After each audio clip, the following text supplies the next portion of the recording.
of the grace of God. She's a millionaire because of the grace of God. You realize that? How many of us in this house can say we are where we are by ourselves? I made it by myself. I didn't need anybody. I didn't need help.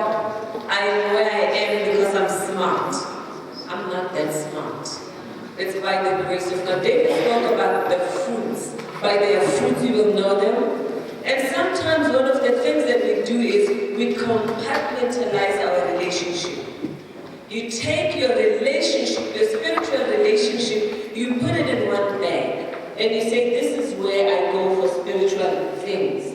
And then you take your life and put it in another bag. And say, well, for everyday life, this is where I go. You cannot live that way. We are leaders based on our spiritual character on the inside. If your inside is fraught, guess what? You're going to be a fraught leader. If your inside is rotten, the leadership is going to be rotten from the core. The core is what matters, and the core is our inside, isn't it? So when you think about the millionaire mindset, the millionaire mindset is not what I do every day. It's not in my hand, it's not in your handbag. It's inside of you. That is why you have to reach on the inside of you, and your values are what guides you and leads you to get to a place where you can think otherwise. Your mother was a drug addict? That's amazing. Because looking at you, I never could have said. As a little girl, I was sexually abused. You know how many women are holding sexual abuse bags? They take them wherever they go. I was sexually abused.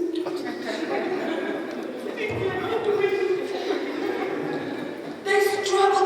Everywhere they go, they're picking stuff up. Why are you picking it up when it is not you? It's an event that happened in your life, but it's not who you are. So as leaders, you must learn to differentiate between those things. If we're going to be transformational leaders, it has to start from the inside so that we can bear the fruit. And that's all I want to talk about. I have a husband who has taught me what it's like to be a transformational leader. When David met me, my knees would shake before this. We would go to places and he said, then we were not married. He says, well, I am here with my girlfriend and she will say something. Hello. And I'd sit down. And we'd walk away and he would get to after them. Because he's been a speaker. I believe that when my husband was born, he asked the nurse what was for lunch. I really do. I think he came out of his mother's womb and he said to the nurse, what's on the menu for lunch today? Because David has spoken from the day that I've known him. Sometimes he even speaks in his sleep. After we got married, my husband would wake me up at 2 in the morning. And he would say, I just had a thought. Can't you take it? I listen to it in the morning. Get a dictaphone, take your thoughts, then I'll listen in the morning. But while we are dating, I'd stand up, knees shaking. And I would say hello, and he says, oh, you've done well, that was beautiful. And I'd be thinking, who is he kidding? That was pitiful. But I wouldn't say much about it. Then we'd walk away, and then he'd go somewhere and speak. He's always been a people's person. See, one of the things that you have to know about David is who he is now is not something that he developed yesterday. The day that I met him 30 years ago, he was like this. He hasn't changed. He loves people. He genuinely reaches out to people. Even when he was a student, had nothing with his little fro. He had this big old fro that I used to like. Now he's got little hair. And with his big old fro, he used to go everywhere, reaching out to people. And he would say to me, after this, when I ask you to stand up and say something, can you maybe add another word? And I think, okay, I'll try. And I would rehearse it forever and a day. And he said, well, my girlfriend would say something. I said, hello, it's good to be here. And I said, that was my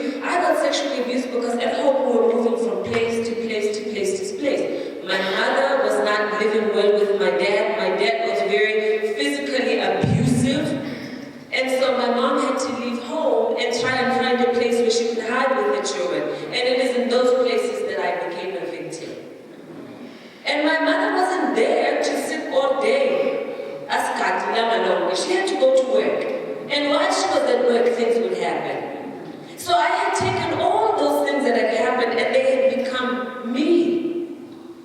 But I only realized much later after I had met him that it is not who I am, it is what happened to me. And what matters is not what happens to you, but it is how you react to what happens to you. That's what matters the most. And so he started training me and developing me. He said to me one day, he said, you know what, I'm going to enroll you in a class. I said, what class? He says, I'm going to enroll you in a speaking class. I want them to teach you how to speak. I said, you will? He said, yes. Now think about this. When he said that we are both students, South Africans in America, don't have work permits, which means we can only work little jobs on campus, don't get paid much money. Whatever money he makes, he needs to go to school. He needs that money. I need money to go to school too. He takes the little money for him to go to school. He pays for me to go to a class. And then he says, the very one who asked the nurses what was for lunch the day before, says to me, not only am I sending you to that class, I am going to enroll so I can sit with you and hold your hand and help you through the class. And he did it. See, transformational leaders, their fruits are that they invest in people that others have dismissed or that others might dismiss. If you're a transformational leader, you look at people who've been dismissed, you'll never mount anything. You think that's going to work? With your background, it will never work. But a transformational leader taught me to invest in people that other people dismiss. Look at Jesus Christ. Wasn't he a transformational leader? He sees Peter. He says, have you caught any fish? That was the first conversation when he met Peter. Have you caught any fish? And Peter says, we haven't caught, we've toiled all night. We've got so long. We've caught nothing. He says, well, launch out into the deep. Go to Peter. Hey, I'm a physiologist. That's my terminology. It's my terminology. If you use it, credit me. If you make money out of it, give me the royalties. I am a physiologist. I know what fishing is like. You don't fish during the day. There are no fish. You fish at night. And the fish congregate in certain areas. And Jesus says, that's okay, launch out into the deep. Jesus could have said, don't you know I'm a leader? Don't you know I am Jesus? My name is Jesus Christ. Don't mess with me. When I tell you fish, fish. But that's what some leaders do, isn't it? We go into office. I spoke yesterday, I called an office, a government office. Do you hear what I'm saying? A government office. I found the rudest person. If I could put my foot in the phone and kick her on the other side, I would have done it.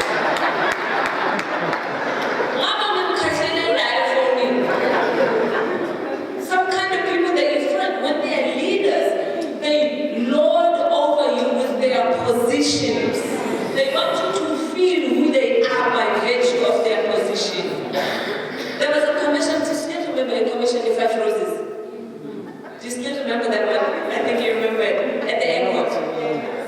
This gentleman walks late to the check-in desk and he pushes his weight around. And the lady says something and he's like, hey, don't you know who I am? Yeah. Is it a joke or something? Don't you know who I am? And the lady calmly at the desk check-in presses the PA system. So ding, ding, ding. Says, attention anyone. There's a gentleman at the desk who does not know who he is. And who recognizes him. Please come and help me identify himself. I love this. I love it. Because it just takes away from that. It just took the steam out of that. So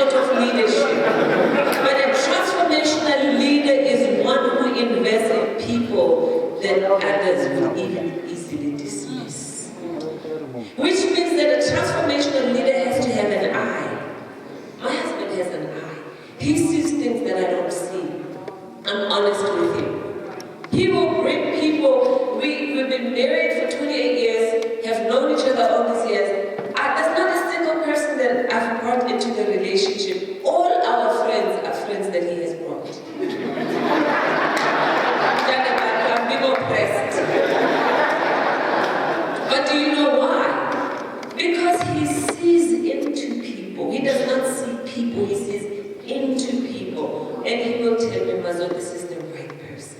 So whenever, over the years, his track record is, when he says, these are good people, I believe him.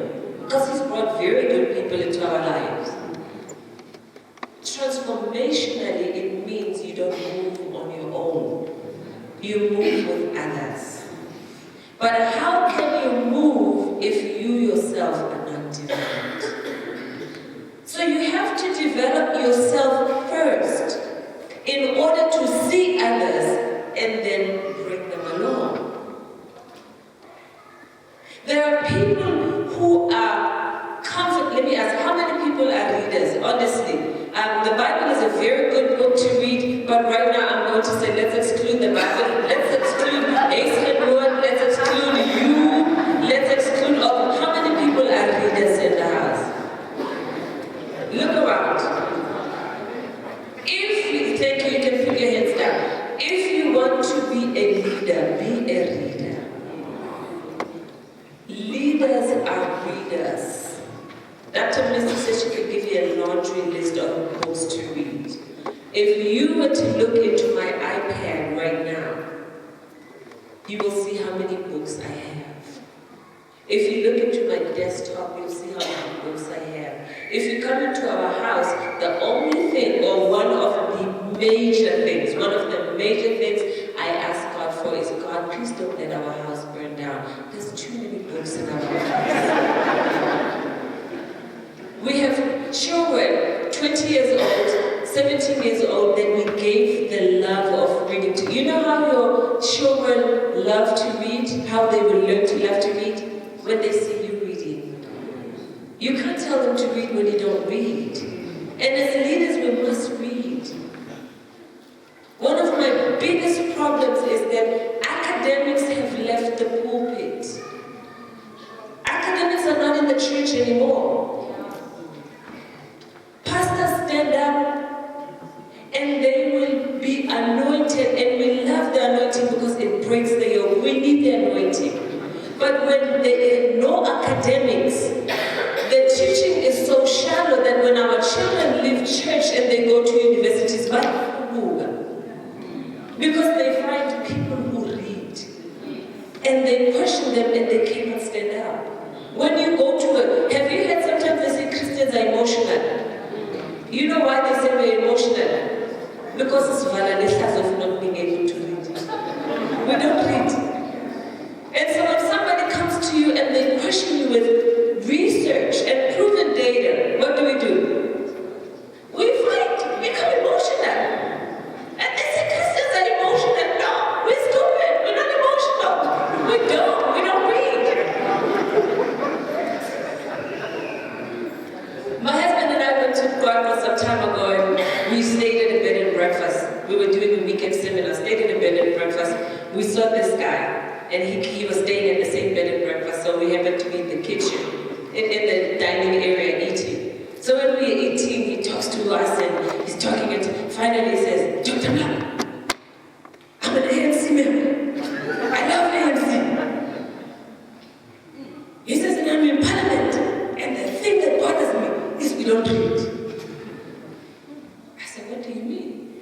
He says, whenever, he says, I is shy. The other parties are shy with reading. He says, because we come and try and introduce something, and they will come with piles of research. And they will say, comrade, wasn't it your party in 2011 that came up with this law, section 5, subsection 6, law number, and they will quote it, and when they think they are finished, they put another one. This is such and they bring the data.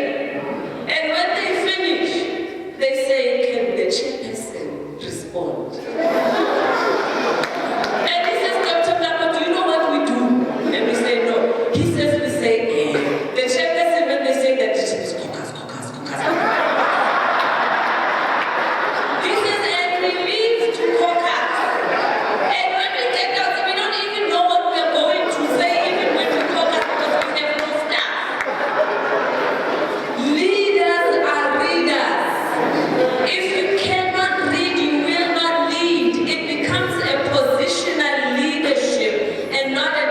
transformational leadership.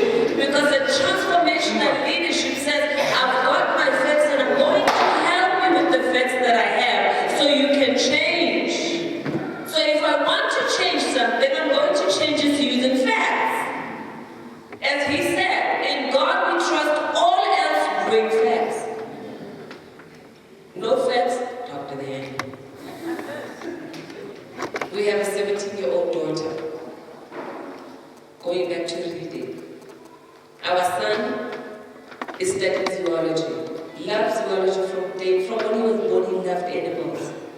He's doing zoology, brilliant at what he does. Our daughter, 17-year-old black girl from South Africa, speaks Korean. Can you imagine? Fluent in Korean. Because she just loves Korean. She heard it somewhere. She decided, I'm going to invest all my pocket money in buying books that teach her to speak Korean. Now, next door neighbors, they're Koreans. The lady comes up, oh, I need a better. Very excited. I've been to dinner at Korean people's homes where I look like I'm watching tennis on TV. You know what happens when you watch tennis on TV? When they hit the ball, right? Look this. That's what it's like with me when I go to these people. With my daughter, I'm saying,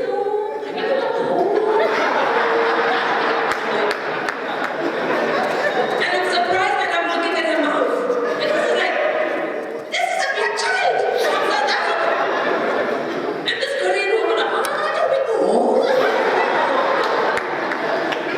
And then she goes, hey, this is not right. But it's from loving to read.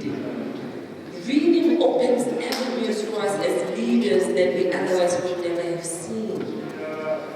Reading takes you to countries that you haven't. How many of you still listen to stories? You know, I love listening to stories on the radio because it makes you use your imagination, it makes you use your mind.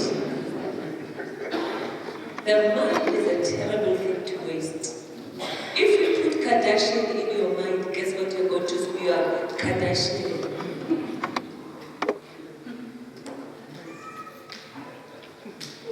Almost said things I shouldn't say. Transformational leaders, number one, invest in people others would have dismissed. Number two, they release responsibility and ownership. See, there are leaders, Abraham in a basket. They walk around with baskets full of ownership and responsibility. You can do nothing until the leader is there. People cannot make decisions until the leader comes. People can't even breathe until the leader says breathe. A transformational leader releases that responsibility to others.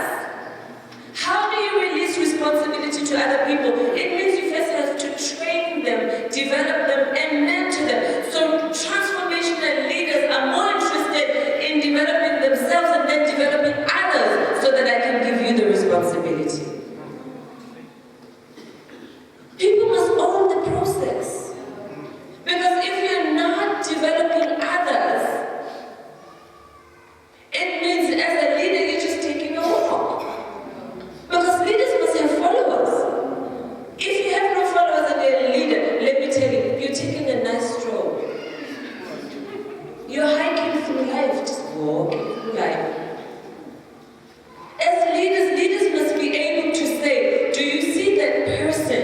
That person is even better than I am. Because if you hang around me, I expect you to be better than I am. Because you cannot reach my standard and stay there. I will teach you what I know. That will be my standard. But as soon as you develop yourself, you should be above me. But people are afraid to develop. Fear of success. I don't want to be successful because I'm just afraid. I don't know what's going to happen. Transformational leaders release responsibility and they also give ownership away. You cannot hold on to successes. You know why some people are failures? Because they're still holding on to yesterday's success. You succeeded once, you're holding on to it. You will fail if you hold on to that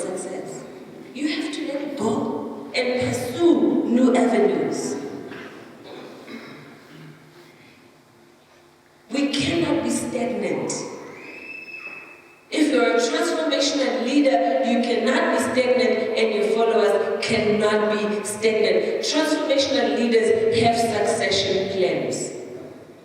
My husband was interviewing the gentleman from the Redeemed Church, the general overseer of the Redeemed Church.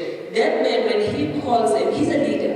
When he calls a meeting, they have a meeting in December that they call the Holy Ghost Camp. If you go to his Holy Ghost Camp, he always has in excess of 5 million people in one place. They don't have even room enough to cover everybody up. They've just put structures and they've, as far as the eye can see, there are people. The choir that sings, 5,000 people in the choir. And he said to him, he said, as a general overseer, where do you see yourself in the future? He says, I'm not always going to be the general overseer. I'm leaving this place. And he says, so in preparation for leaving, what have you done? What are you doing? He says, right now I am training my people to know that the one who is to succeed me is still in a bar drinking somewhere. In other words, what he's saying is, nobody here should hold on to a position and think, I am so entitled to the position after this man goes. Everybody should know that we can hold on to a position for a little bit, but we have to let it go. And there are some other people who still need to be developed who are not here.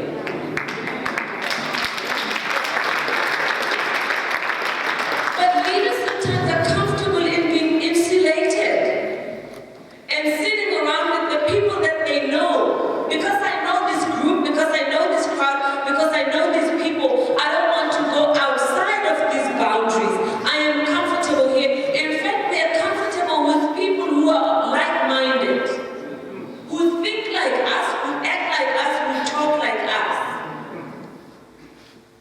But how can you as a leader be influential if you're still going to deal with the people who look like you all the time? I want to deal with those ladies who wear the big white waist and the small skirts. If she bends over, you can see her panties almost. We don't deal with them, we call them Jezebels. We don't want them. We want them to be outside. But those may be dynamic people that you need to bring close, mentor, develop, and they are so dynamic that tomorrow you'll be glad you did it. Instead of doing that as transformational leaders, we put labels on people. Go throw away your labels. It makes no difference what color they are. It makes no difference what background they come from. It makes no difference what label they come wearing. Come, let's sit around together. Pretty soon we'll be acting the same way. Because when they see what you have as a leader, they will aspire to it, and little by little they leave those. You know, at the churches who say that they want people who don't smoke and who don't drink to come to church. I really don't want to be in the church like that. Now, what drinkers and smokers in the church? Because it means that we're getting people who are not transformed to come in and be transformed, and so when they leave, they stop drinking.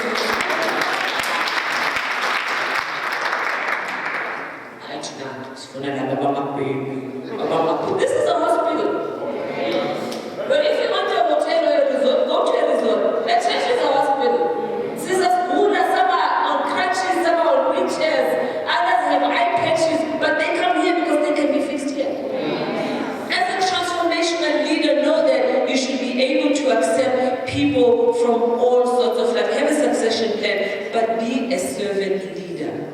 I am so sick of leaders who want to be served and they don't want to serve others. Jesus was a servant leader. When people were talking about positions, he took off his outer garment, was left with his inner garment. He took a towel and draped it on his shoulder. What is he doing in there? Those people didn't have roads. They didn't. They didn't have paved roads like we do. It's only when the Romans came that they started from Rome to wherever building new roads. But the majority of the places, there were no roads. What does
words he used. Homeboy Yaki from Springs, come to my palace and have some tea. And I thought, go to this palace? Never been in a palace. I'm gonna go home and have tea.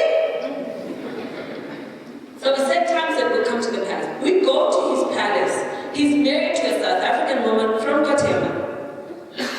We get there, she's sitting, legs crossed, watching TV. Oh, sweetie, look. Oh, hi, how are you? And this is his wife, and we had other people with us, and hey, we greeted, it's nice. And he says, can you make them some tea? She says, don't you know where the kitchen is? In front of us. I was so embarrassed for him. Oh, newsflash, they're divorced. As a servant leader, you do it out of love. No love, no service. You can only pretend for so long. And that pretense comes to a place where it ends.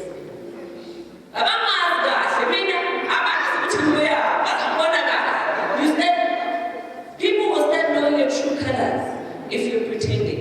Transformational leaders have to have genuine love for people in order to serve the people. Transformational leaders are able to handle distractions with grace. There are other leaders when there's a distraction in Fundis. You can't even walk in the door. My husband sent me to an office in Fundis, of another Fundis sometime. I came home shaking.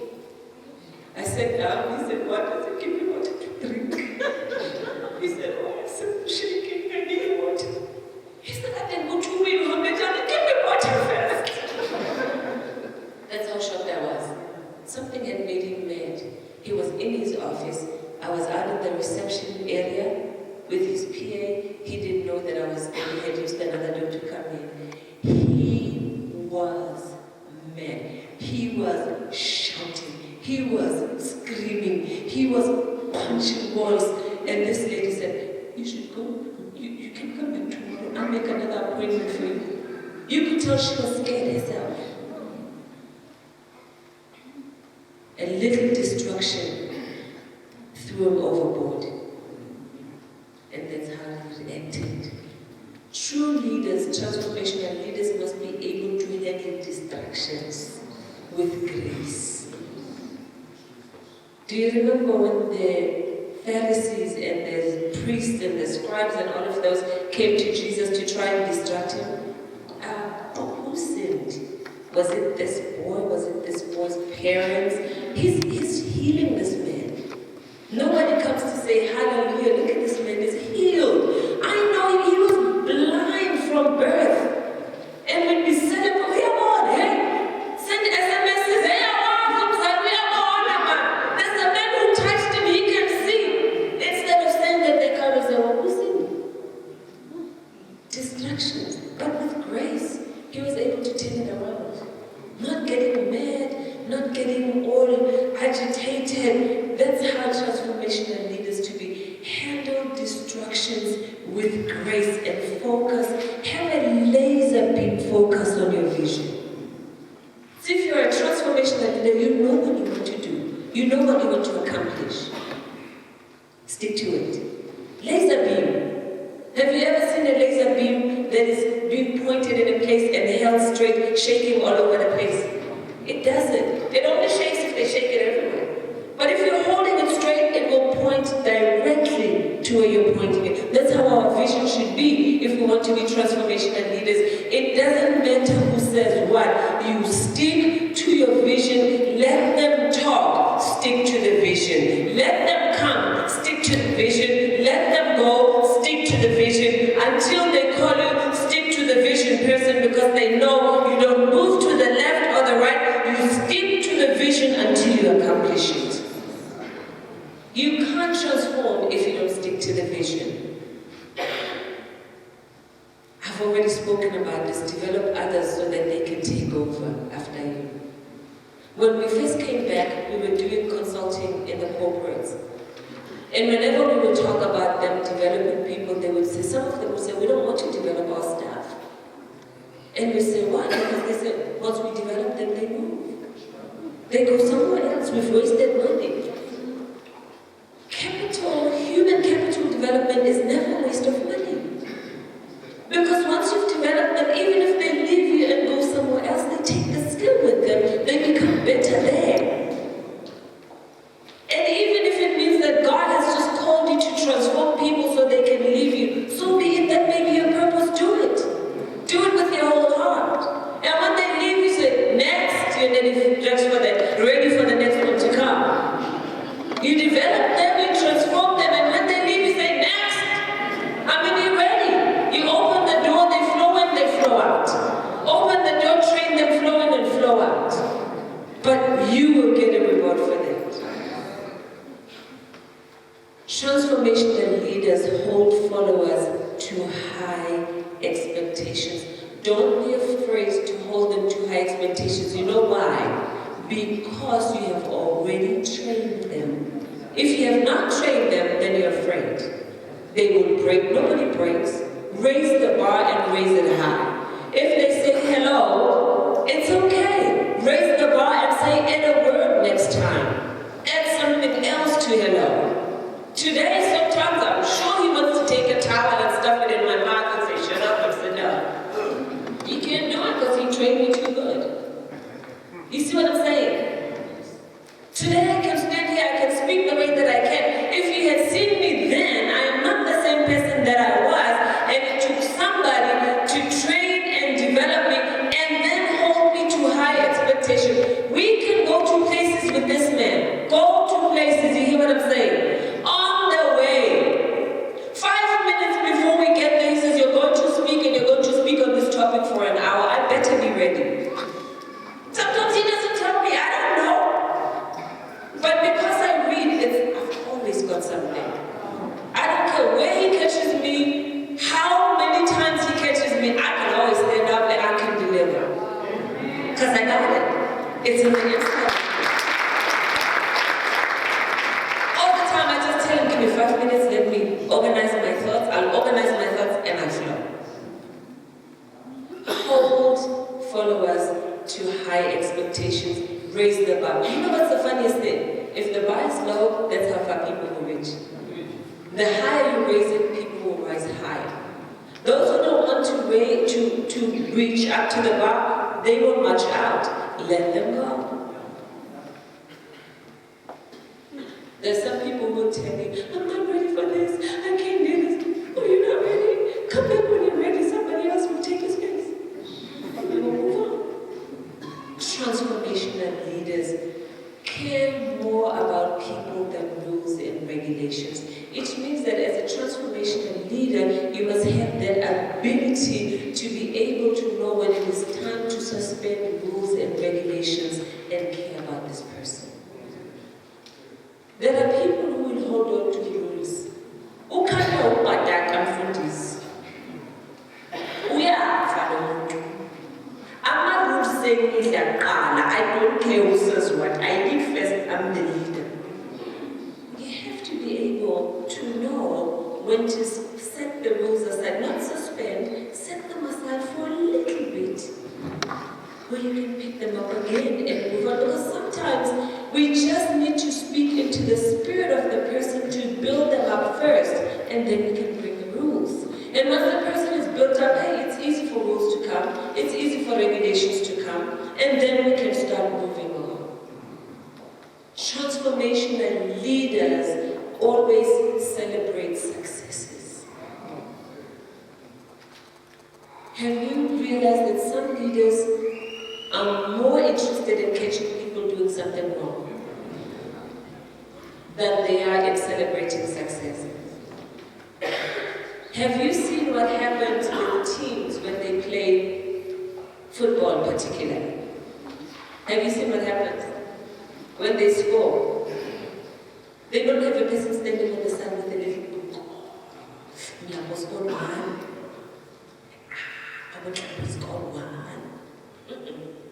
As soon as Molapo scores, everybody celebrates. I've often said, why do they even climb on the poor guys? They will come jumping. He's tired, he's been running. Then jump all over him and all this big muscular men jumping on one man. Others will even take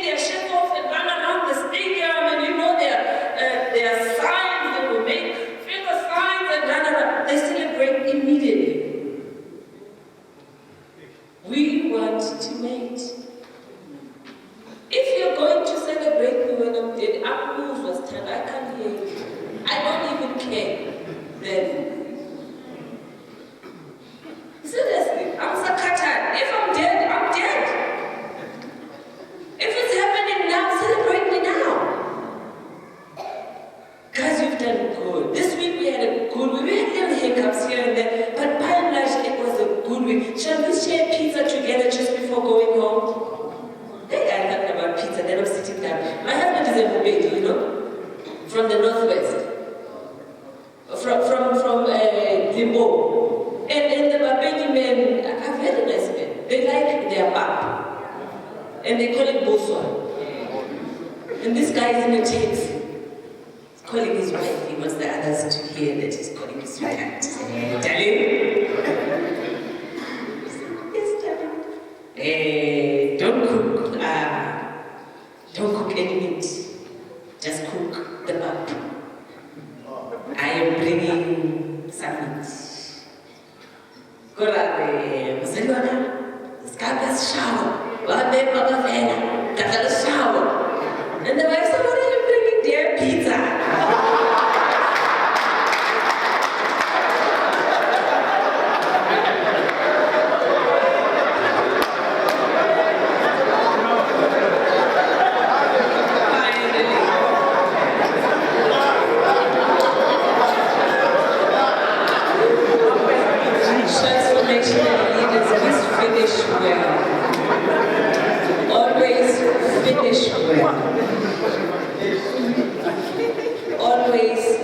Finish well.